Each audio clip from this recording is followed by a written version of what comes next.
ChatGPT akan jawab. Kalau kita tak pandai lah, memang kita tak pandai. Tetapi untuk kita tahu, supaya kita tak diperbodohkan macam Walanon. Sebab Walanon ni dia percaya bulat-bulat dah ni.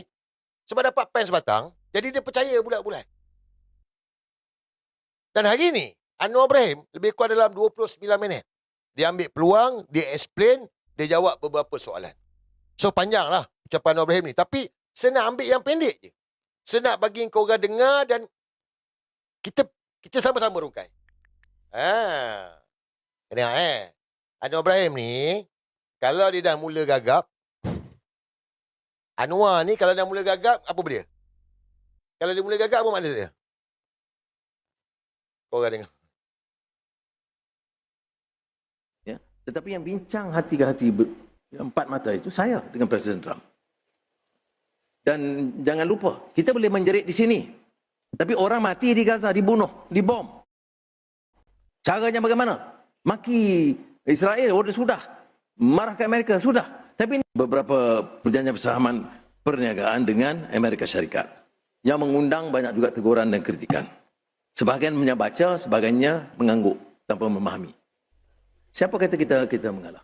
Yang bincang dengan Presiden Amerika itu, ya, itu pasukan dia. Ya, tetapi yang bincang hati ke hati empat mata itu saya dengan Presiden Trump. Dan jangan lupa, kita boleh menjerit di sini. Tapi orang mati di Gaza, dibunuh, dibom. Caranya bagaimana? Maki Israel, sudah.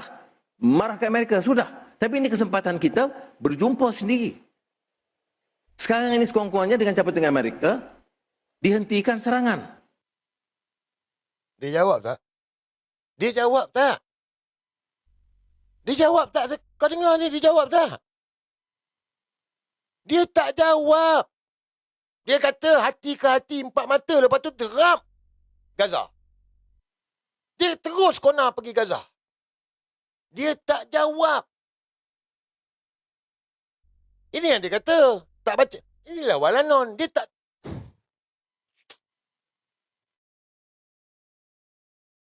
Saya minta korang ni ada masa, kau boleh pergi cari, kau dengar sekali lah. Bagi korang puas hati lah.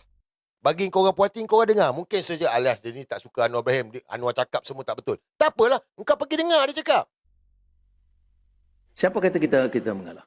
Yang bincang dengan Presiden Amerika itu, ya, itu pasukan dia. Ya, tetapi yang bincang hati ke hati empat mata itu saya dengan Presiden Trump.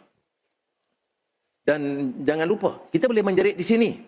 Tapi orang mati di Gaza, dibunuh, dibom. Caranya bagaimana? Maki Israel, sudah.